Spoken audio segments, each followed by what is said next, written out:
गरीब की बिरयानी का ठेला। ये कहानी है अनवर नाम के एक गरीब आदमी की। वो शहर की गलियों में मजदूरी करता था, पर जितनी मेहनत करता उतनी कमाई नहीं होती।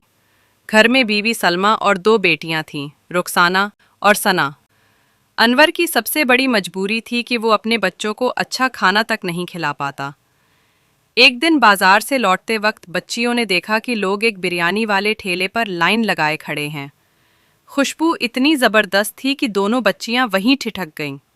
रुखसाना: अब्बा, हमें भी बिरयानी चाहिए। सना: हाँ अब्बा, एक प्लेट दिलवा दो। अनवर की जेब में बस 20 रुपए थे। सोच में पड़ गया। अगर बिरयानी दिला दूं तो घर का आटा कैसे लाऊं? उसने भारी मन से कहा। बेटा आज नहीं, अगले हफ्ते जरूर। बच्चियों की आंखें झुक गईं, पर उन्होंने कुछ नहीं कहा उस रात।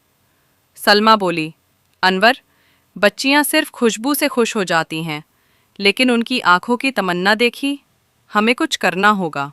अनवर ने गहरी सांस ली।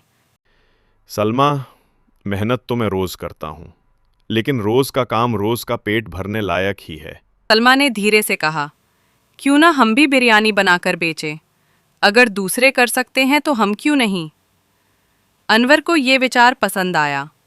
अगले दिन उसने अपने दोस्त से थोड़े पैसे उधार मांगे, किसी तरह पुराना ठेला खरीदा और घर के बर्तन काम में लाए।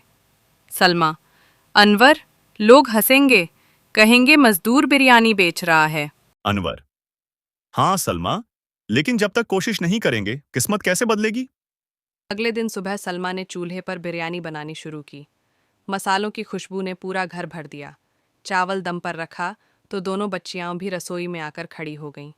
सना: अम्मी, आज हम भी खाएंगे। सलमा: हाँ बेटा, पहले तुम खाओगी, फिर ग्राहक। अनवर ने ठेला गली के मोड़ पर लगाया। शुरू में लोग झांकते तो थे, लेकिन खरीदते नहीं। कुछ ने ताना मारा ये मजदूर बिरयानी बेचेगा, किसे भाएगी? कि अनवर का दिल टूटा, मगर सलमा बोली, सब्र रखो, एक न एक दिन लोग ज़रूर खाएंगे। शाम तक मुश्किल से 3 प्लेट बिकीं। बची हुई बिरयानी अनवर घर ले आया। अगले दिन भी यही हुआ। अनवर हताश होकर बोला, सलमा, लगता है ये ठेला सफल नहीं होगा। नहीं होगा। सलमा ने उसका हाथ थामते हुए कहा, अनवर, बड़े काम रातों रात नहीं होते। मेहनत का फल देर से मिलता है, मगर मिलता ज़रूर। तीसरे दिन बाजार में एक बुजुर्ग आए। उन्होंने बिरयानी खाई और ताली बजाकर बोले। बिरयानी है, दिल से बनाई है तुमने।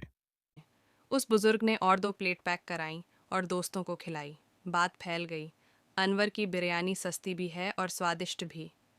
धीरे धीरे भीड़ बढ़ने लगी। कुछ ही हफ्तों में अनवर का ठेला मशहूर हो गया। बच्चियां रोज़ स्कूल से लौटकर ठेले पर बैठतीं और कहतीं, अब्बा, आज कितनी प्लेट बिकीं? अनवर गर्व से कहता, आज पूरा बर्तन बिक गया बेटा। और सना खिलखिला उठती।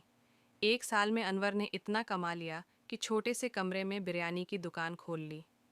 अब उसका नाम पूरे मोहल्ले में चलने लगा। अनवर बिरयानी वाले। एक रात अनवर अपनी बेटियों को गोद में लेकर बोला, बेटा, तुम्हारी बिरयानी की ख्वाहिश ने ही मुझे हिम्मत दी। अगर उस दिन तुम दोनों ठेला न देखते तो शायद मैं आज भी मजदूरी कर रहा होता। सलमा ने आंखों में आंसू भरकर कहा, सही कहते हो अनवर, बच्चों की मासूम ख्वाहिश ही हमारी सबसे बड़ी ताकत बन गई। कहानी की सीख कभी भी छोटे सपनों को हल्के में न लें, वही बड़े रास्ते खोलते हैं। मेहनत और सब्र से नामुमकिन भी मुमकिन हो जाता है।